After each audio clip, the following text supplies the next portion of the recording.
16절로 26절까지 보시겠습니다. 창세기 4장 16절에서 26절까지입니다. 창세기는 구약에 있습니다. 창세기 4장 16절에서 26절까지 다 찾으신 줄 알고 제가 읽어드리겠습니다. 하나님 말씀입니다.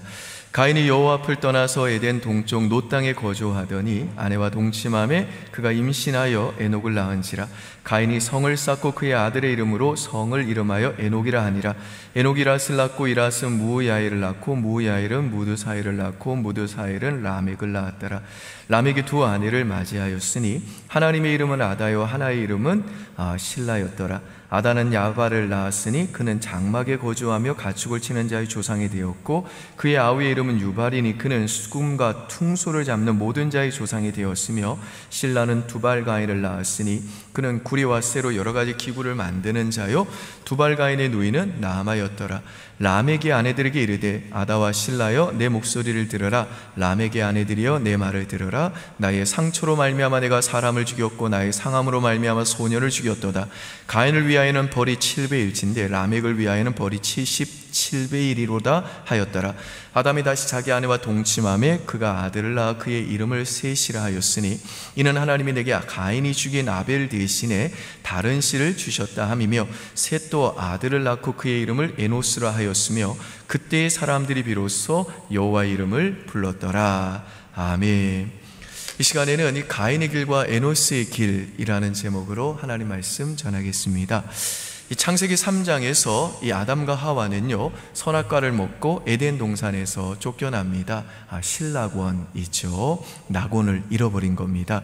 그리고 우리가 읽지는 않았습니다만은 이 4장 1절로 이제 15절에 보시면요 아담과 하와 사이에 가인과 아벨이 태어났는데 형 가인이 동생 아벨을 죽이는 비극적인 사건이 나옵니다.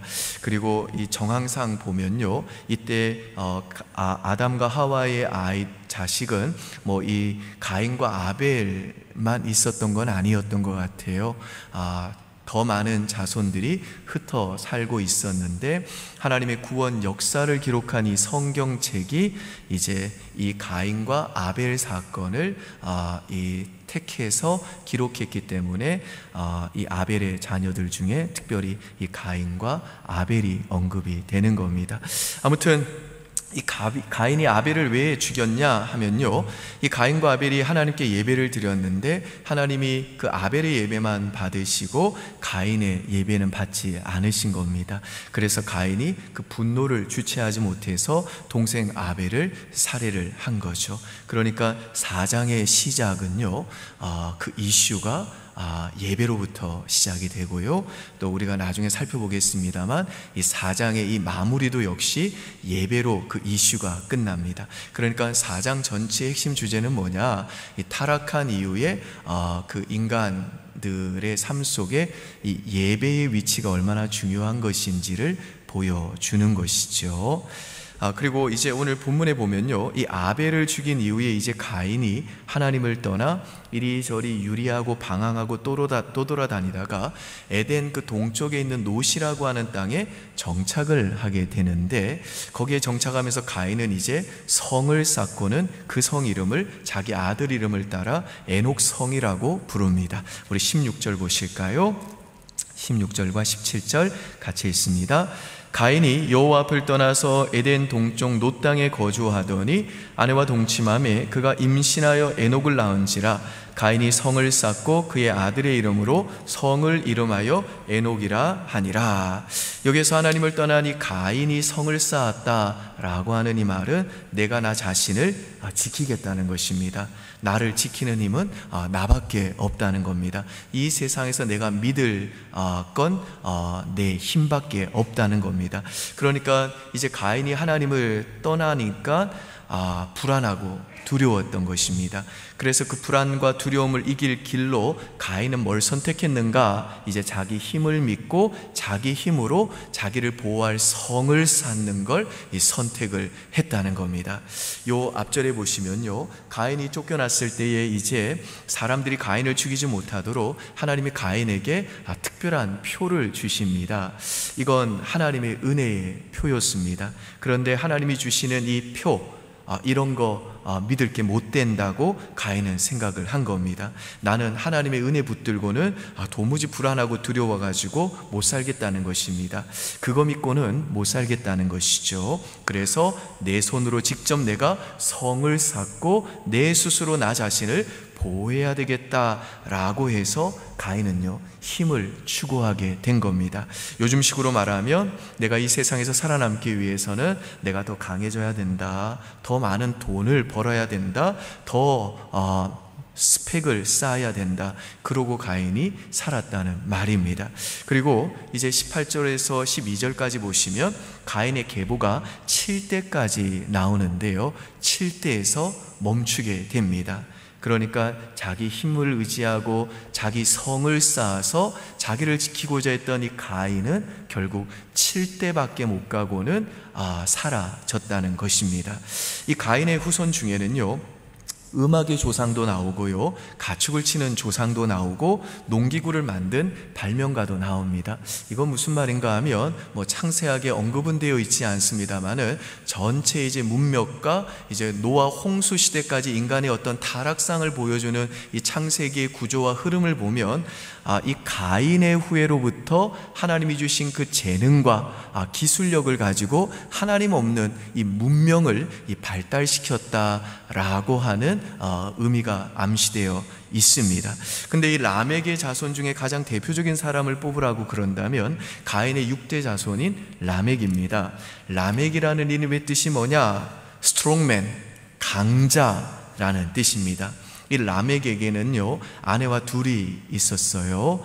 최초의 일부 다처제를 실현했던 인물이 이 라멕이라고 할 수가 있습니다. 그 두 아내에게 이제 라멕이 어떻게 얘기하는가 한번 들어보시죠. 23절과 24절 보시죠. 같이 읽습니다. 라멕이 아내들에게 이르되 아다와 실라여 내 목소리를 들어라. 라멕의 아내들이여 내 말을 들어라. 나의 상처로 말미암아 내가 사람을 죽였고 나의 상함으로 말미암아 소년을 죽였도다. 가인을 위하여는 벌이 7배일진데 라멕을 위하여는 벌이 77배이로다. 아다와 실라가 라멕의 아내들 이름이죠. 이걸 보통 라멕이 부른 칼의 노래라고 그럽니다. 그런데 이 말씀해 보시듯이 라멕은요, 자기에게 상처를 준 사람을 죽여버렸대요. 라멕에게 이 상함을 준 사람이 있었던가 봐요. 우리도 왜 살면서 사람들과의 갈등이 있고 또 싸우는 일들이 종종 있잖아요. 그런데 이 라멕은요, 자기에게 그렇게 좀 그 상함을 주었던 그 사람을 자기가 죽였다고 그러면서 가인에게는, 아벨을 죽인 가인에게는 그 벌이 7배라고 그러면 나를 위해서는 77배다 이렇게 얘기를 한 겁니다. 무슨 말인가요? 나 건들면 너네 죽는다는 거죠. 그러니 나 함부로 건들지 말라는 겁니다. 그러니까 이 말에는요, 참 서글픔이 배어 있습니다. 하나님을 떠난 그 인간의 마음에는 자신이 스트롱맨, 강함이라고 하는 그 이름을 가진 자답게 아주 강한 사람이라는 것을 주장하는 것을 우리가 주장하면서도 그 내면 깊숙한 곳에서는 항상 누군가가 나를 공격할 수 있다라고 하는 그 생각을 떨쳐버릴 수 없는 그 깊은 인간 본연에 하나님을 떠난 인간에게 나타날 수밖에 없는 그 두려움과 이 불안이 있다라는 것을 우리가 확인할 수가 있습니다.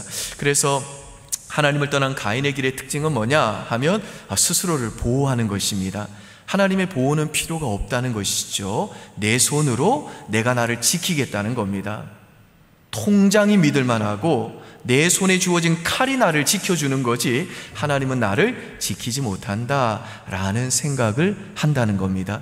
그리고 이제 자기가 하나님이 돼가지고 선악과를 따먹은 그의 조상들의 후예답게 이제 자기가 인생의 기준이 되는 겁니다. 선과 악의 기준은 자기인 겁니다. 그래서 자기를 상해한 사람이 있으면 그냥 자기의 감정과 느낌을 따라 죽여버린다는 것이죠. 그러니까 자기가 이제 하나님이 되어 사는 인생이 바로 이 가인의 길을 따르는 인생이라는 겁니다. 반면에 이 또 하나의 길이 있는데요, 그게 바로 에노스의 길입니다. 가인에게 이제 아벨이 죽자 하나님이 아벨 대신에 아담과 하와에게 셋이라는 인물을 주었는데요, 이때가 5장에 보면 아담의 나이가 130세였어요. 그러니까 이미 그 130세 이전에 아담은 많은 자손들을 낳은 겁니다. 그 자손들이 여러 곳에 흩어져 살고 있었는데 이 셋 역시도 하나님이 이루어 가시는 구원의 역사에 있어서 꼭 필요한 인물이었기 때문에 하나님이 특별히 이 셋이라는 인물을 언급을 성경에서 기록을 하고 계시는 것이죠. 이 셋의 아들이 누구냐? 에노스입니다. 25절과 27절 보시죠. 같이 한번 읽습니다. 아담이 다시 자기 아내와 동침하매 그가 아들을 낳아 그의 이름을 셋이라 하였으니 이는 하나님이 내게 가인이 죽인 아벨 대신에 다른 씨를 주셨다 함이며 셋도 아들을 낳고 그 이름을 에노스라 하였으며 그때의 사람들이 비로소 여호와 이름을 불렀더라. 여기 보시면 이제 셋이 에노스를 낳을 때에 비로소 사람들이 여호와 이름을 불렀더라 라고 하는 표현이 나오죠. 이 말이 무엇인가 하면 셋이 에노스를 낳았을 때 비로소 이제 아담과 하와가 타락한 이후에 이제 사람들이 공적으로 모여서 하나님을 찾기 시작하고 하나님께 기도하기 시작하고 하나님께 공예배를 드리기 시작했다는 것입니다. 그러니까 두려움과 불안이 찾아왔을 때 가인과 그 후손들은요, 힘을 추구하면서 내가 스스로 내 힘으로 나를 지킨다고 하면서 자기를 보호해주는 성을 쌓았는데 셋이 에노스를 낳았을 때 셋 계열의 이 사람들은요, 하나님의 이름을 불렀다는 겁니다. 함께 모여서 하나님께 최초의 공예배를 드렸다는 겁니다. 기도했다는 겁니다. 하나님을 나의 산성으로 의지했다는 겁니다. 근데 히브리어로 이 에노스라고 하는 이름은 사람이라는 뜻도 있고요, 병들어 약하고 치료 불가능한 상태, 병들어 약하고 치료 불가능한 상태라고 하는 뜻도 있습니다. 그래서 신학자들 중에서는요, 아마 이 에노스는 장애인이었을 가능성이 크다라고 보는 분도 계십니다. 아무튼 이 셋이 아들을 낳았는데 그 아들이 너무너무 약한 겁니다. 장애인이 설령 아니다 할지라도 부모가 볼 때에는 이 아이는 살 확률이 거의 없는 너무나 병약한 아이였다는 겁니다. 그래서 그 이름을 에노스라고 불렀다는 거죠. 그러니까 셋이 아들을 낳고 보니 이게 하나님을 부를 수밖에 없는 상황이었다는 겁니다. 하나님이 돕지 않으면 이 아이는 제대로 크지 못할 상황이었다는 겁니다. 그래서 철저하게 하나님만 의지하는 존재, 그게 바로 에노스였다는 겁니다. 여러분, 저와 여러분에게도 두 가지 길이 있습니다. 내가 너무 약해가지고 하나님을 찾고 예배하는, 그 하나님을 의지하고 기도로 하나님께 매달리는 에노스의 길이 있고요, 내가 스스로 강하다 그러면서 내 자신을 이제 보호해 줄 성을 내가 스스로 쌓아가는 가인의 길이 있습니다. 여러분, 우리가 살다 보면 어려움을 당하잖아요. 고난도 있고 우리의 한계에 다다를 때가 있잖아요. 그때 내가 힘을 길러가지고 나를 보호하는 성을 내가 쌓겠다 그러면 그게 가인의 길이라는 겁니다. 이건 망하는 길이라는 겁니다. 반면에 나는 약하지만 나는 너무너무 약하기 때문에 도리어 나는 하나님의 보호를 구하고 하나님을 나의 산성으로 의지하고 그 하나님께 기도하며 하나님을 예배하면 그게 바로 에노스의 길이라는 겁니다. 그런데 이 에노스의 길을 가는 자들에게는 하나님이 친히 그들의 산성이 되어주셔서 그들을 보호해 주신다는 겁니다. 여러분, 다윗이 제일 좋아했던 표현이 뭐죠? 여호와는 나의 산성이시라. 이 표현 굉장히 좋아했죠. 그러니까 다윗은요, 내가 내 성을 쌓는 대신에 하나님이 나의 산성이 된다는 것이 얼마나 인생에 있어서 깊은 의미가 있는지, 얼마나 그것이 매력적인 인생인지를, 얼마나 그것이 복된 인생인지를 알았다는 것입니다. 다윗은요, 가장 능하시고 모든 것을 아시고 나를 가장 사랑하시고 나의 길을 친히 아시고 내 갈 길이 어디인지 친히 아시고 세밀하게 그 길로 인도하시는 그 하나님을 나의 산성, 나의 울타리로 삼으니까 그 삶에는 두려움이 없더라는 것입니다. 아니, 두려움이 없을 수는 없지만 두려움이 닥쳤을 때도 그 두려움을 넘어갈 수 있는 힘이 하나님으로부터 주어지더라는 것입니다. 두려움을 견뎌낼 수 있는 힘이 하늘로부터 주어지더라는 것입니다. 그 두려움에도 불구하고 넘어지고 쓰러져도 벌떡벌떡 나의 산성 되시는 그 하나님 때문에 일어나게 되더라는 것입니다. 염려와 근심이 찾아오지만 그것을 견뎌낼 힘이 하나님으로부터 주어지더라는 겁니다. 여러분, 하나님이 나의 산성이 되시면 어떻게 되냐면요, 내가 나를 보호하고 몸부림칠 필요가 없는 겁니다. 내 명예, 내 영광을 스스로 추구하는 이 피곤하고 긴장된 일에 에너지를 쓸 필요가 없는 겁니다. 사실 오늘날 신자들 중에도 보면요, 사람들이 나를 어떻게 볼까? 사람들이 이렇게 하면 어떻게 생각할까? 나는 과연 존중받을 수 있을까? 내가 이 세상에서 정말 이것저것을 이 세상 사람들처럼 따라가지 못하면 나는 도태되는 것이 아닐까? 이런 것에 너무 많은 에너지를 소모하기 때문에 정말 긍정적이고 아름다운 그리스도를 위해서 주님이 내게 주신 사명을 쫓아가는 에너지는 정작 딸리게 되는 경우가 얼마나 많은지 모릅니다. 사실 하나님이 우리 산성이 되시면요, 어떤 것이든 그 산성이신 하나님께서 허락하시는 것은 최고라는 것을 우리는 믿기 때문에 그 산성 되시는 하나님 앞에서 우리는요, 내 뜻이 아닌 그냥 하나님의 뜻만 묻고 그 뜻을 하나님의 말씀을 통해 확인하면 그 뜻에만 순종하며 살면 되는 것입니다. 반면에 자신을 위해서 스스로 성을 쌓지 않으며 불안하고 두려워서 견디지 못하는 이런 하나님에 대한 의심 체계 속에 살아가는 인생은요, 그 두려움과 불안 때문에 자기 스스로를 자기가 보호하고자 하는 자기 성 쌓는 데에 막대한 에너지를 쓰면서 살아가기 때문에 그는 하나님의 영광을 위해서 살아갈 힘은 없게 되는 겁니다. 그냥 두려움과 불안에 끌리는 인생을 살 수밖에 없다는 것입니다.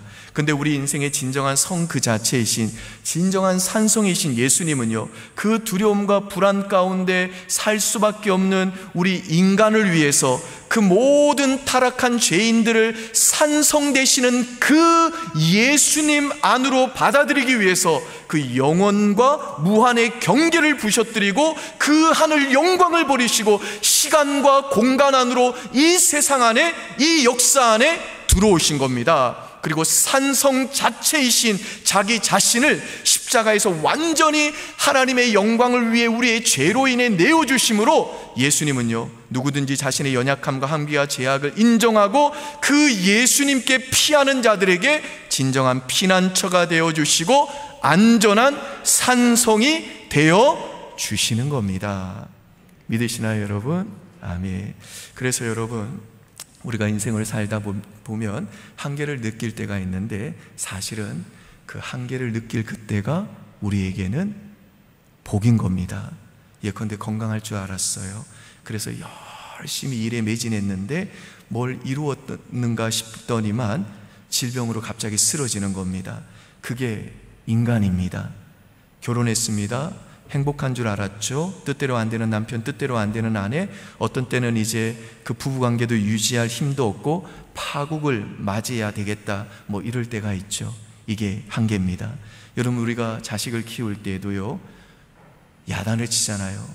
근데 많은 경우에 잘 되라고 야단치지만 잘 되라고 야단치는 그 이면에는요, 부모의 두려움이, 불안이 도사리고 있는 겁니다. 내 생각대로 안 될까봐, 이 세상 사람들과 도태될까봐, 내 옆집 아이와 비교해서 그 아이보다 뒤처질까봐 하는 그런 이면의 두려움과 불안이 있는 겁니다. 이 아이가 하나님 앞에서 충분히 보호받을 거라는 믿음이 없는 것입니다. 제가 이렇게 말씀드리면 우리 부모님들 중에는 분명히 목사님 그건 좀 너무 심한 거 아닙니까? 거기까지 이야기하는 건 좀 비약 같습니다, 이렇게 말씀하실지 모르겠습니다만은 천만의 말씀입니다. 저도 새 아이들을 키워보니까요, 이게 진짜더라고요. 제가 아무리 생각해봐도 그 아이에 대한 하나님의 통치와 그 아이의 산성이 되어주시는 그 아이에 대한 하나님의 보호하심에 대한 약속을 내가 진짜로 믿는다면 그 정도까지는 하지 않아도 되는 일들을 내 자식들에게 내가 너무너무 많이 하고 있다는 것을 제가 종종 발견하게 되더라는 것입니다. 첫애를 낳을 때만 해도 교육 잘하면 될 줄 알고 자녀 낳을 때는 자신만만합니다. 이 아이만은 뭐 내가 최고로 키운다 그러는데, 근데 아이가 아플 때 한번 꺾이게 되고요, 사춘기 때 또 한번 꺾이게 되고, 공부를 잘할 줄 알았는데 또 안 되고, 말 잘 들을 줄 알았더니 애가 이상해지면서 절망하는 겁니다. 또 기가 막힌 배우자 데리고 올 줄 알았는데 마음에 안 드는 배우자 또 데리고 오고, 거기서 또 부모는 꺾이게 되는 겁니다. 한계에 부딪히게 된다는 겁니다. 그런데 이렇게 한계를 만날 때 인간이 쓰는 방법이 뭐냐 하면, 힘을 추구하면서 자기 성을 쌓는 사람이 있고, 오히려 그 자기 연약함을 겸손히 인정하고 그 연약함을 내놓고 하나님의 도우심을 구하며 기도하고 예배하는 그 에노스의 길을 가는 사람이 있다라는 겁니다. 여러분, 우리 인생 문제, 우리 영혼 문제 우리가 해결할 수 없다는 걸 겸손히 인정하는 게 예배의 출발입니다. 에노스는요, 나는 할 수 없다 에서 예배가 시작된 겁니다. 나는 아무것도 할 수 없습니다. 그래서 하는 일이 뭡니까? 정말 신음소리와 같은 그 소리를 그 내면에서부터 끄집어내어 가지고 그 신음소리를 외치면서 여호와의 이름을 불렀다는 것입니다. 근데 사실 이건 지금 이 시대와는 좀 맞지 않는 정신이죠. 이 시대 정신은요, 어때요? 약한 거 표현하지 말라고 그러잖아요. 될 수 있으면 강하다 그러고, 있는 척 해야 된다고 그러고, 강한 척 하라고 그럽니다. 그런데 성경은 정반대로 얘기합니다. 약함을 고백해도 된대요. 하나님 의지하래요. 그래서 우리 알코올 중독자들 치유받을 때 첫 번째 강조하는 게 뭡니까? 제일 먼저 내가 뭘 할 수 있다, 이걸 철저하게 버리라는 것입니다. 여러분, 사실 저와 여러분들도 알코올 중독같이 죄에 찌들은, 죄에 중독된 인생 아닙니까? 내 힘으로 죄를 이길 수 없다는 것입니다. 내가 내 힘으로 어떻게 죄를 이기겠어요? 못 이깁니다. 그래서 내 모습 이대로 나 주의 도움 받고자 하나님께 우리는 나아가는 겁니다. 그리고 우리들이 이렇게 나는 불가능하다, 나는 무력하다, 나는 죽을 수밖에 없는 연약한 에노스다 라고 하나님께 나아갈 때 오히려 모든 게 해결이 된다는 겁니다. 오히려 힘들어가면 해결 안 되는 게 되게 많다는 것입니다. 내가 할 수 있다 그럴 때 오히려 우리는 무력해진다는 겁니다. 할 수 없다고 그럴 때가 오히려 우리는 하나님의 능력을 옷 입어 강해지게 된다는 겁니다. 그러므로 우리가 원하지는 않지만 지금 병상의 자리, 그 병상의 자리가 어쩌면요, 승리의 자리가, 복된 자리가 될 수 있습니다. 왜요? 연약하지만 하나님 의지하는 자리가 되면 진짜 거기가 하나님의 복이 임하고 큰 승리의 자리가 될 수 있기 때문에 그런 겁니다. 실패의 자리, 그 자리를 누가 좋아하겠습니까? 그런데 그 자리에서 오히려 내가 에노스입니다, 나는 하나님밖에는 의지할 대상이 없습니다, 그래서 하나님을 예배하고 하나님 의지하고 하나님께 기도로 매달리는 법 배운다면, 그러면 거기에 하나님의 복이 임하고 승리의 사람이 된다는 것입니다. 그런데 가인은요, 하나님이 그의 산성이 되어 주신다는 걸 못 믿은 겁니다. 그가 연약함을 인정하기만 한다며 그 내면에 도사리고 있는 불안과 두려움을 정직하게 고백하고 그 하나님께 있는 모습 그대로 나아가기만 하면 하나님이 자신을 보호해주는 산성이 되어주신다는 거, 그걸 못 믿었기 때문에 자신이 직접 성을 쌓고 자기 자신을 보호하려고 했다라는 겁니다. 그래서 여러분, 우리가 이렇게 하나님께 의지하고 하나님을 예배하고 하나님께 기도하는 이 에노스의 길을 가기 위해서 우리에게 필요한 게 뭐냐면요, 나는 비록 넘어지고 실패할 수밖에 없는 너무너무 연약한 에노스와 같은 사람이지만 그럼에도 불구하고 나는 하나님의 자녀다 라고 하는 이 구원의 확신이 필요한 겁니다. 근데 마귀가 두려워하는 것이 뭐냐면 우리 신자들이 고아가 아니라 우리의 산성 되시는 하나님의 자녀라고 하는 이 사실을 깨닫지 못하도록 우리를 인도합니다. 그래서 마귀는요, 이걸 막기 위해서 우리를 늘 정죄하고 비판하고 넘어뜨리는데 우는 사자와 같이 그렇게 삼킬자를 찾으려고 돌아다니는 겁니다. 여러분, 우리가 하나님의 자녀가 되었다고 하더라도 우리에게는 여전히 뭐가 남아있나요? 죄성이 남아있잖아요. 마귀는요, 그런데 우리의 죄성 가지고 정죄하고 비난하고 낙심하게 만드는 겁니다. 죄책감의 노예가 되게 만드는 겁니다. 너의 꼬락서니를 좀 봐라 지연아. 네가 목사라고 그러는데 네 꼬락서니를 보니까 너가 감히 거룩하신 하나님의 자녀를 할 수 있겠냐. 지연아, 너 진짜 뻔뻔하구나. 그러고도 네가 하나님의 자녀라고, 그러고도 하나님이 너를 용서할 것 같니? 네가 하나님의 자녀라도 너가 죄를 짓는 그 순간 하나님은 언제나 너를 하늘 호적에서 파버릴 수 있어. 이런 식으로 마귀는 우리들이 가진 구원에 대한 확신을 흔들어 가지고 우리들이 하나님께 예배하는 자리로 나아가지 못하도록 자꾸만 방해를 한다는 겁니다. 제가 최근에 이런 얘기를 들었습니다. 어느 목사님이 이제 예수 믿은 지 얼마 안 된 새신자를 만났어요. 그 새신자가 너무너무 낙담이 돼가지고 정말 어두운 표정으로 목사님과 상담하려고 오신 겁니다. 하는 얘기가 이래요. 목사님, 저는 아무리 많이 기도해도, 그리고 아무리 열심히 착하게 살려고 해도, 아무리 예배의 자리를 지키려고 노력해도 도저히 하나님의 말씀에 순종할 수가 없습니다. 저는 주님 앞에서 정말 신실하게 살고 싶은데 그렇게 사는 게 쉽지가 않습니다. 목사님, 저 혹시 구원받지 못한 거 아닌가요? 구원 못 받은 사람 아닌가요? 여러분들이 주변에 보면요, 예수 믿는다고 하면서도, 구원 받았다고 하면서도 일상생활에 들어가면 전혀 변하지 않는 자신의 삶, 변하지 않는 자신의 인격으로 인한 그 거리감과 이 괴리감 때문에 이 새신자와 같은 이 구원의 확신을 갖지 못해 혼란한 마음 가진 분들 의외로 많습니다. 이 새신자의 고민을 들으니 이 목사님 이렇게 답변을 했어요. 성도님, 여기에 강아지 보이시죠? 제가 키우는 강아지입니다. 얼마나 잘 훈련이 되어 있는지 이 강아지는요, 결코 말썽 부리지 않습니다. 제 명령을 단 한 번도 거역한 적이 없습니다. 이 강아지는 정말 저를 기쁘게 하는 강아지입니다. 그런데 제게는 이 강아지 말고 어린 아들 하나가 있습니다. 제 아들은 얼마나 말썽을 부리는지 모릅니다. 음식을 주면 마구 던집니다. 먹기 싫다고 투정을 부립니다. 깨끗한 옷을 사서 입혀주어도 밖에 나갔다 오면 금방 더러워지고 헐거워집니다. 제 아들은 가는 곳마다 이렇게 말썽을 일으키는 정말 골치 아픈 아들입니다. 그런데 성도님, 그렇다고 해서 제가 제 모든 재산을 말 잘 듣는 강아지에게 줄 것 같습니까? 천만에요. 아닙니다. 저는 분명히 말썽꾸리기 제 아들에게 제 전 재산을 물려줄 겁니다. 왜요? 이유는 딱 하나입니다.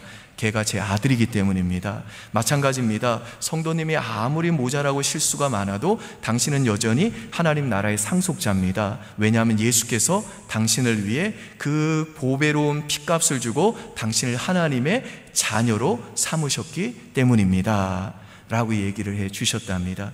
여러분, 이게 비록 남의 예화지만요, 이건 남 일이 아니라 저와 여러분에게도 해당되는 이야기일 수 있습니다. 생각해 보면요, 우리들도 하나님 말씀대로 온전히 살지 못하잖아요. 그렇죠? 허물 많고 연약하고 실수와 잘못을 시도 때도 없이 하고 정말 반복적으로 죄를 범하면서도 하나님의 마음을 아프게 하는 저와 여러분이라는 것입니다. 그러나 여기서 우리가 기억해야 될 복된 진리가 뭐냐 하면, 우리 하나님은요, 그렇게 수많은 실수와 잘못을 통해서 조금씩 거룩해져가는 하나님의 자녀들인 저와 여러분을 통해 오히려 영광을 받으신다는 겁니다. 그렇게 조금씩 성장해가는 우리의 모습을 통해 오히려 우리 하나님은 그런 우리들을 더 사랑스러워 하신다는 겁니다. 예컨대 베드로 보십시오. 베드로는 예수님께 선택받았잖아요. 3년을 붙어서 예수님과 동고동락했습니다. 다른 제자보다 또 특별한 대우받았습니다. 그래서 베드로는 확신이 있었겠죠. 나는 예수님의 제자야. 나는 구원받은 사람이야. 나는 특별 대우를 받는 수속 제자야. 거기에 더해서 하나님이 성령으로 말미암아 그 마음 감동해 주셔가지고 예수님이 누군지를 정확하게 베드로가 고백하는 사건이 나오잖아요. 주는 그리스도시요 살아계신 하나님의 아들입니다. 이건 엄청난 고백이죠. 이 고백 위에 우리 주님은요, 교회를 세운다고까지 하셨지 않습니까? 그래서 베드로는요, 나는 의심할 여지 없이 누구보다 뛰어난 예수님의 제자야, 구원받은 사람이야 라고 당당했을 거라고요. 그런데 베드로가 잠시 뒤 예수님께 뭐라고 소리를 듣죠? 물러가라 사탄아, 내 뒤로 사탄아 물러가라 라고 하는 심한 꾸중을 듣잖아요. 그리고 또 겟세마나 동산에서는 주님이 깨어 기도하라고 분명히 말씀하셨는데 잠을 자요. 예수님이 잡혀가시고 십자가에 달리실 때에는요, 심지어 그 누구보다 먼저 나가서 행동해야 될 그 다혈질인 베드로가 그 자리를 끝까지 지킬 것만 같았는데 죽음이 두렵다고, 자기 살겠다고 예수님을 3번이나 부인하고 도망가 버립니다. 그래서 베드로는요, 제가 좀 전에 인용했던 그 여세신자와 동일하게 아마 고민했을 겁니다. 예수님을 따라다녔던 지난 3년간의 내 모든 헌신은 헛수고였구나, 쓸모없었구나, 내 믿음이라는 건 다 거짓이었구나, 주님을 향한 나의 사랑도 가짜였구나 라고 구원의 확신이 흔들렸을 거라고요. 근데 그렇게 무너져 있는 베드로에게 부활하신 예수님이 나타나셔서 어떻게 말씀하셨죠? 어떻게 대하셨습니까? 베드로를 용서하셨고, 용서하셨을 뿐만 아니라 베드로를 더욱더 사랑으로 품어주셨다는 겁니다.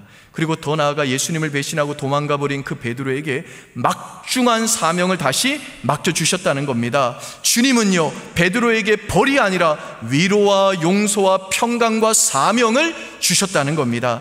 말 잘 듣는 강아지가 아니라 말썽꾸러기 아들 베드로에게 예수님은요, 막강한 그 하늘 능력과 은혜와 용서와 사명을 부어주셨다는 겁니다.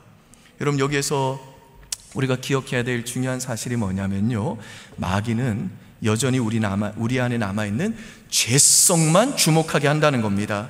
하나님은 여전히 우리를 용서하시고 긍휼과 사랑으로 인도하시기를 원하시는데, 마귀는 그 하나님을 바라보지 못하게 하고 여전히 우리 안에 있는 죄성만 바라보게 한다는 겁니다.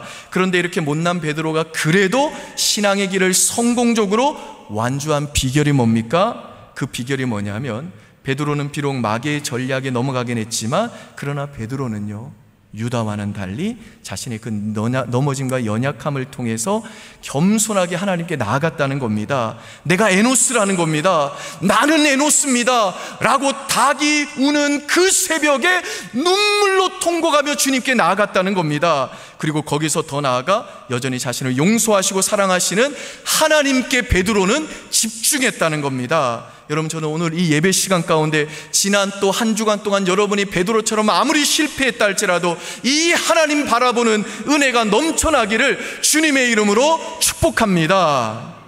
여러분, 예수님께서 제자들의 발 씻기신 사건 다 기억나시죠? 그때 베드로가 이런 말을 하잖아요. 예수님, 어찌 저희 같은 사람들 발 씻기십니까? 이러지 마세요, 저희가 씻겠습니다. 그랬더니 예수님 뭐라고 말씀하시죠? 베드로야, 너 나 말리지 마라. 이건 하나님의 뜻이다. 이로써 너희와 나의 관계가 온전해지는 거야. 그랬더니 베드로가 주님 그래요? 그럼 저희 머리부터 발끝까지 다 아예 목욕시켜 주세요. 그러니까 주님이 아니야, 너희는 이미 깨끗해진 자기 때문에 발만 씻기면 되는 거야.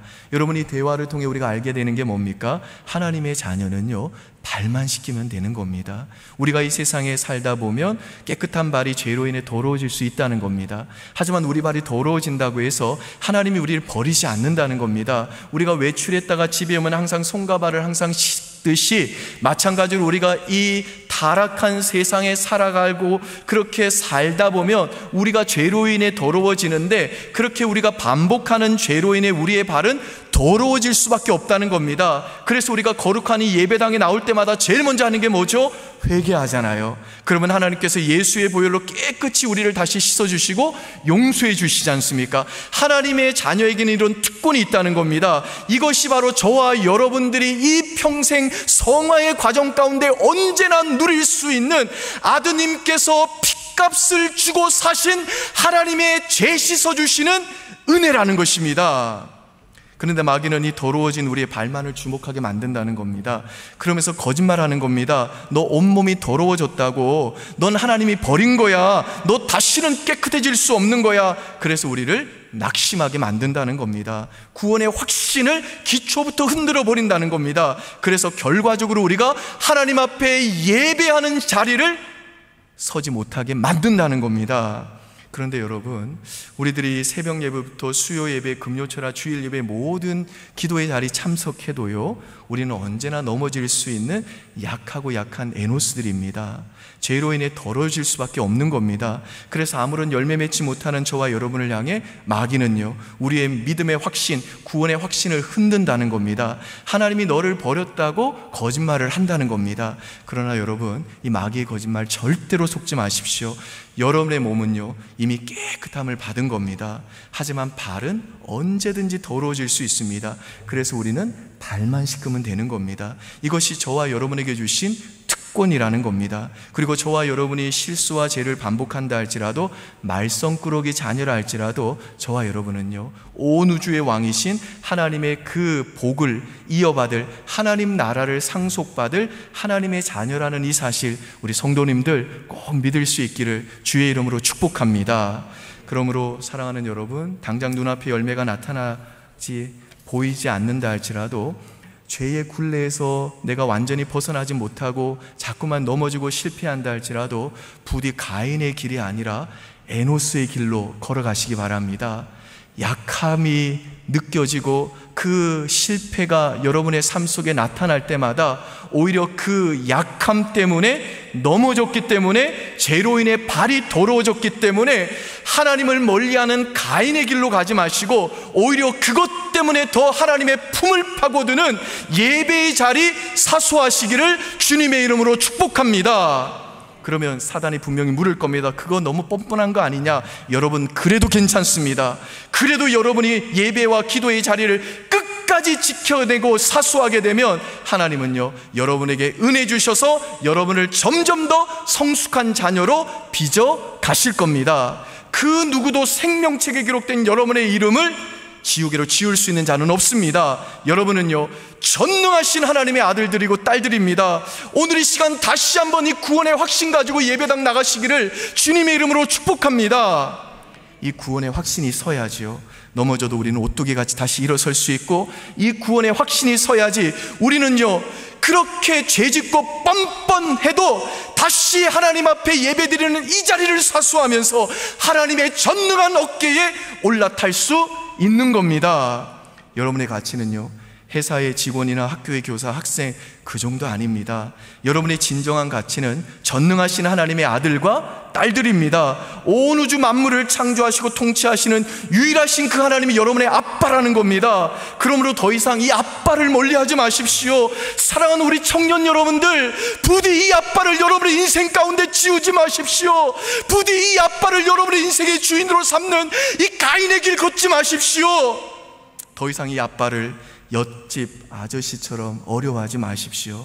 여러분, 이 말씀 오늘 듣고 깨닫고 회복하게 되면요, 다시 구원의 확신 가지기만 한다면요, 오늘 여러분 앞에 마주한 현실의 문제들 더 이상 여러분의 고민거리 되지 않습니다. 문제가 되지 않는 겁니다. 또한 모든 일들 우리의 아빠 되시는 하나님께 맡기고 진정한 평강과 자유를 얻게 되는 겁니다. 우리 하늘아버지는요, 우리가 믿음으로 하나님께 나아갈 때 그 자녀들을 기뻐하시는 겁니다. 그러므로 사랑하는 여러분, 내 입 믿고 내 성 쌓는 가인의 길 아니라 내 약함 겸손히 인정하면서 오직 하나님을 나의 산성으로 의지하고 하나님을 예배하는 이 에노스의 길 걸어가는 믿음의 사람들 다 되시기를 주의 이름으로 축원드립니다. 아멘. 우리 이 시간 하나님 앞에 오늘 말씀 마음에 새기면서 기도하겠습니다. 나는 예배자입니다. 오늘 우리